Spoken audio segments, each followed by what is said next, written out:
In the shadows of Cameroon's lush forests and bustling towns, a storm was brewing. The air was thick with tension, and whispers of rebellion echoed through the hills. This was no ordinary conflict, it was the culmination of decades of broken promises, deep divisions, and the desperate struggle of a people yearning for justice and autonomy. The first shots fired in this battle were not just the crack of gunfire but the shattering of fragile hopes, sending waves of fear and determination through a nation on the brink of war. If this story captures your imagination, be sure to subscribe to our channel.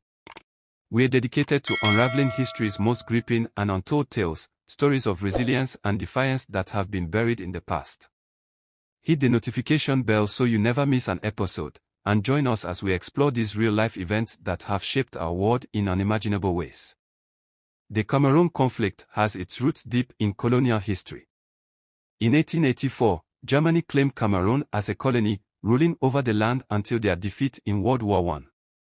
With Germany's defeat came a new division. Cameroon was split between France and Britain. The French took the larger portion, while the British governed a smaller part.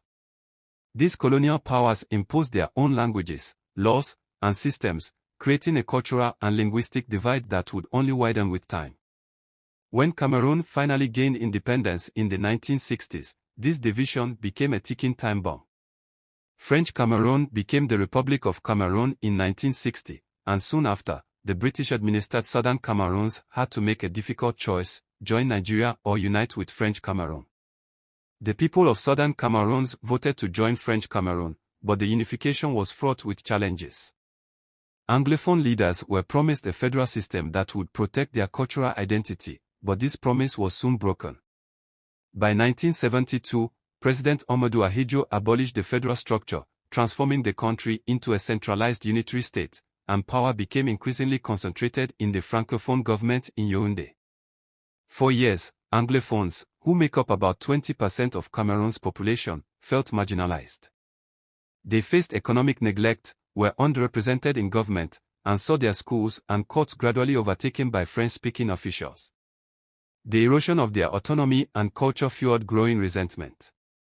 By the time President Paul Biya came to power in 1982, the calls for equal rights and recognition had become louder, but they fell on deaf ears. The tension simmered until it erupted in 2016. Lawyers and teachers in the Anglophone regions led peaceful protests against the imposition of French-speaking judges in their courts and teachers in their schools. They donned black robes and marched through the streets, demanding that their rights be respected. But the government's response was swift and brutal. Security forces cracked down on the protests, firing tear gas, arresting leaders, and using violence to suppress the dissent. The peaceful demonstrations quickly turned into a full-blown crisis. What began as a fight for equality and respect soon morphed into a call for independence. In 2017, Anglophone activists declared the independence of Ambazonia, a new state for the English-speaking regions.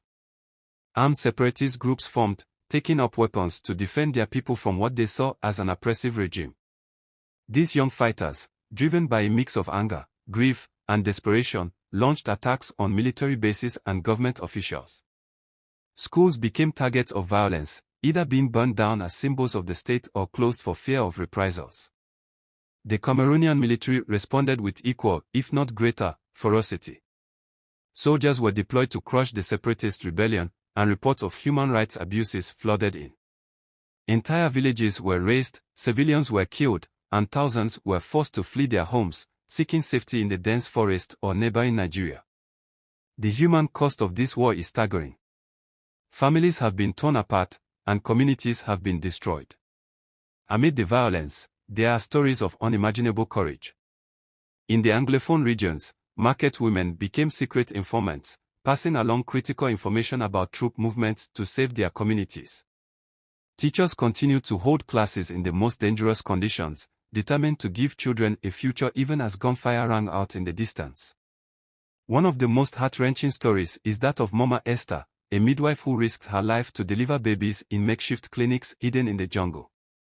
Despite the constant threat of violence, she never stopped her work, using traditional herbs and songs to comfort mothers as they brought new life into a war-torn world. And then there was Emmanuel, a farmer who became a guide for refugees, leading families through the forest to safety.